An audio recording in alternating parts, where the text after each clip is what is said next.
Sejahtera untuk kita semua. Yang saya hormati Pak Inas Koten selaku Guru Mata Pelajaran Bahasa Indonesia, dan saya kasih peserta debat dari kedua tim, yakni tim afirmasi dan tim oposisi. Dan saya kasih teman-teman kelas 10 BLJ. Mari kita panjatkan puji dan syukur kepada Tuhan Yang Maha Esa, karena atas berkat dan perlindungannya kita bisa melakukan debat di kelas kita ini. Mosi debat kali ini adalah pembayaran uang sekolah siswa dilihat dari latar belakang penghasilan orang tua. Kita tahu sekarang bahwa ekonomi keluarga dilihat dari penghasilan latar belakang orang tua. Jadi ada hal baiknya dan tidak sebaiknya dalam pembayaran uang sekolah tersebut. Untuk lebih jelasnya, mari kita ikuti debat kali ini. Sebelum memulai debat, saya bacakan dulu peraturan debat. Siapkan pembicara 1 dan 2 dari masing-masing tim. Masing-masing pembicara diberikan waktu selama 2 menit untuk menyampaikan argumen. Masing-masing tim diberikan waktu 2 menit 30 detik untuk melontarkan pertanyaan. Baiklah, mari kita awali debat kali ini dengan perkenalan diri. Izinkan saya untuk memperkenalkan diri saya. Perkenalkan, nama saya Carolina Inakira, selaku moderator dan translasi. Saya berikan kesempatan kepada tim afirmasi untuk memperkenalkan diri. Terima kasih atas waktu dan kesempatan yang diberikan kepada saya. Saya Kristina Mau selaku pembicara 1 dari tim afirmasi.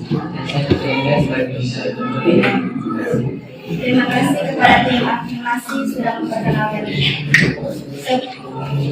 Kita lanjut kepada tim oposisi untuk memperkenalkan diri. Terima kasih atas kesempatan yang diberikan. Perkenalkan, nama saya Elsa selaku pembicara 1 dari tim oposisi. Perkenalkan, saya Arigi selaku pembicara 2 dari tim oposisi. Baik, kita berikan aplaus kepada yang meriah kepada kedua tim yang sudah memperkenalkan diri.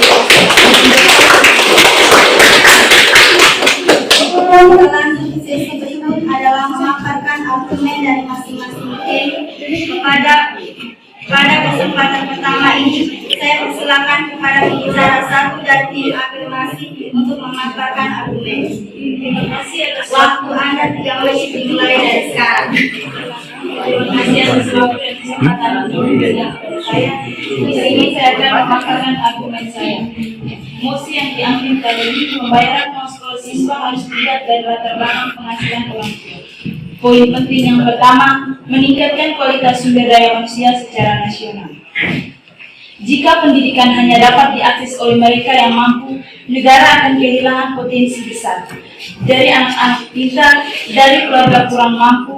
Dengan sistem pembayaran yang mempertimbangkan penghasilan orang tua, talenta dan kecerdasan dapat dikembangkan tanpa hambatan ekonomi, sehingga menghasilkan lulusan yang kompeten dari berbagai lapisan masyarakat.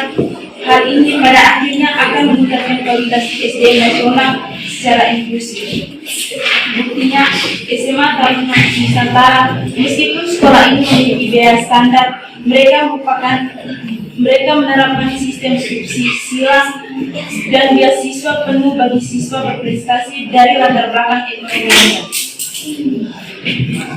Di lulusannya, alumni dari sekolah-sekolah ini memiliki tingkat penerimaan yang sangat tinggi di akhir akpol serta universitas terbaik. Lulusannya dikenal memiliki kedisiplinan tinggi dan banyak yang menjadi pemimpin di sekitar publik maupun militer. Poin penting yang kedua, stabilitas sosial dan pengurangan kesenjangan. Kesenjangan ekonomi yang tajam dalam akses pendidikan dapat memperdalam jurang sosial dan menimbulkan ketidakpuasan masyarakat. Sistem pembayaran sesuai kemampuan justru dapat menjadi instrumen redistribusi yang sehat dalam skala mikro, di mana keluarga kaya perlu berkontribusi lebih untuk mendanai pendidikan anak-anak dari keluarga kurang mampu melalui mekanisme silang di sekolah. Buktinya, sekolah swasta yang menerima insentif pajak untuk menerima siswa dari keluarga meskipun dengan biaya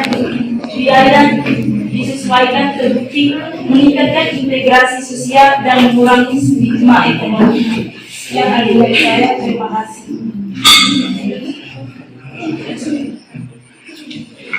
Mari kita berikan aplaus kepada pembicara satu dari tim afirmasi sudah memaparkan hal ini. Kita lanjut kepada pembicara satu dari tim oposisi. Terima kasih. Waktu Anda 3 menit dimulai dari sekarang. Terima kasih atas kesempatan yang diberikan. Mosi pembayaran uang sekolah dilihat dari latar belakang penghasilan orang tua. Kami tim oposisi menolak mosi ini karena menimbulkan masalah baru dalam dunia pendidikan.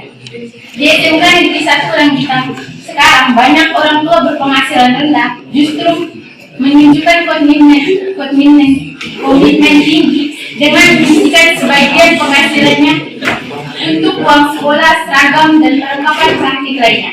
Hal ini membangun rasa hormat dan tanggung jawab bersama.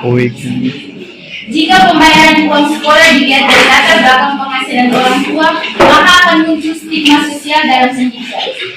Sedangkan sekolah adalah ruang publik yang seharusnya memperlakukan semua siswa secara setara tanpa label finansial. Sekedar mengingatkan, Undang-Undang Pasal 31 menjamin hak setiap warga negara mendapatkan pendidikan dan pemerintah wajib membiayainya. Makanya kami mengusulkan lebih baik menetapkan satu harga standar yang transparan, namun menyediakan jalur beasiswa yang kuat bagi yang tidak mampu. Contohnya program Indonesia Pintar atau PIP yang disediakan pemerintah, bukan dengan membuat kebijakan yang membebankan pihak tertentu. Dampak dari mosi ini, orang tua secara psikologi bisa merasa dibenarkan untuk mengurangi tanggung jawab finansialnya. Hal ini melemahkan etos kerja dan perjuangan orang tua untuk berusaha lebih keras demi pendidikan anak. Pembayaran uang sekolah dilihat dari latar belakang penghasilan orang tua. Bagaimana cara kita mengukur penghasilan orang tua di bulan kita? Banyak bapak yang bekerja sebagai petani, penghasilannya bisa 0 rupiah sebelum panen dan 5 juta saat panen. Dia masuk kategori apa? Sistem ini hanya mendorong orang tua untuk berbohong. Yang kaya akan berpura-pura miskin untuk mendapatkan potongan, yang miskin akan merasa terhina karena harus mengeluarkan seluruh kondisi finansialnya hanya sekedar untuk masuk sekolah. Mosi ini ibaratnya mengatasi gejala tetapi melupakan penyakit. Tim afirmasi berpikir mereka sedang menyelesaikan masalah dengan cara adil. Faktanya, mereka hanya memberi obat penurun panas pada pasien kanker. Kenapa saya bilang begitu? Karena masalah sebenarnya bukan pada besaran iuran atau uang sekolah, tetapi pada kemiskinan struktural dan kurang optimalnya bantuan program.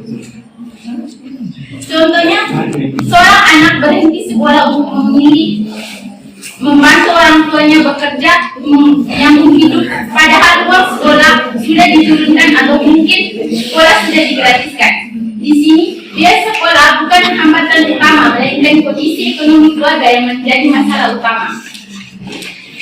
Makanya, daripada menghabiskan energi untuk memilah-milahkan siswa berdasarkan ekonomi orang tua, lebih baik kita memperkuat program beasiswa berprestasi, perluas akses PIP, dan membuat sistem dana darurat sekolah yang dikelola transparan. Terima kasih. Mari kita berikan aplaus kepada pembicara satu dan tim oposisi yang lanjut kepada pembicara 2 dan tim afirmasi untuk menyampaikan argumennya. Waktu Anda 3 menit dimulai dari sekarang. Terima kasih atas waktu dan kesempatan yang diberikan kepada saya. Di sini saya setuju dengan mosi pembayaran uang sekolah harus dilihat dari latar belakang penghasilan. Argumen pembayaran uang sekolah harus dilihat dalam latar penghasilan orang tua, karena ini adalah langkah keadilan sosial. Dengan mempertimbangkan kemampuan ekonomi orang tua, kita bisa memastikan bahwa semua siswa tanpa memandang latar belakang memiliki akses yang sama pendidikan yang berkualitas. Ini bukan tentang kesetaraan, tetapi juga tentang memberi kesempatan bagi mereka yang kurang mampu untuk meningkatkan taraf hidup melalui pendidikan. Data pendidik, statistik tentang akses pendidikan berdasarkan kemampuan ekonomi orang tua. Di Indonesia, termasuk Surabaya, data dari Badan Pusat Statistik BPS menunjukkan bahwa anak-anak dari keluarga penghasilan rendah memiliki risiko 2,5 lebih tinggi untuk tidak menyelesaikan pendidikan dasar dibandingkan mereka yang berasal dari keluarga mampu. Penyesuaian biaya sekolah telah terbukti meningkatkan risiko kelulusan hampir 30% di beberapa sekolah yang menerapkan, contohnya di Jawa Timur. Yang kedua, studi lintas. Sekolah yang menerapkan sistem ini adalah Sekolah Menengah Pertama Negeri SMP 11 Surabaya. Sejak tahun 2023 menerapkan pembayaran berdasarkan kemampuan penuh orang tua.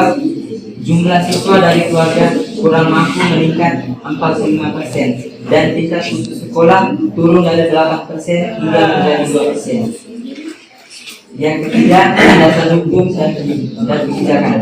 Undang-Undang Nomor 20 Tahun 2023 tentang Sistem Pendidikan Nasional menyatakan bahwa pemerintah dan penyelenggara pendidikan wajib memastikan akses pendidikan bagi seluruh rakyat, termasuk dengan memberi bantuan kepada mereka yang tidak mampu. Argumen, dengan melihat latar belakang orang tua, kita tidak hanya membantu siswa dan keluarga kurang mampu, tetapi juga membangun masyarakat yang lebih adil dan inklusif. Pendidikan adalah hak dasar, bukan hak istimewa bagi yang kaya. Poin penting yang saya ambil adalah yang pertama, meningkatkan kualitas SDM. Pendidikan merata menciptakan masyarakat cerdas dan produktif. Yang kedua, mengurangi angka putus sekolah. Siswa tidak perlu berhenti sekolah karena biaya. Yang ketiga, mendorong mobilitas sosial. Pendidikan membantu siswa dari keluarga kurang mampu meningkatkan status sosial. Contoh data bukti dampak sosial yang terbukti. Pertama, meningkatkan keragaman sosial. Sekolah yang menerapkan sistem memiliki komposisi siswa dari berbagai lapisan masyarakat dan bantuan akurasi sistem. Sistem sosial secara kelompok ekonomi. Yang kedua, meningkatkan partisipasi orang tua. 65% orang tua yang mendapatkan penyesuaian biaya lebih aktif terlibat dalam kegiatan sekolah seperti rapat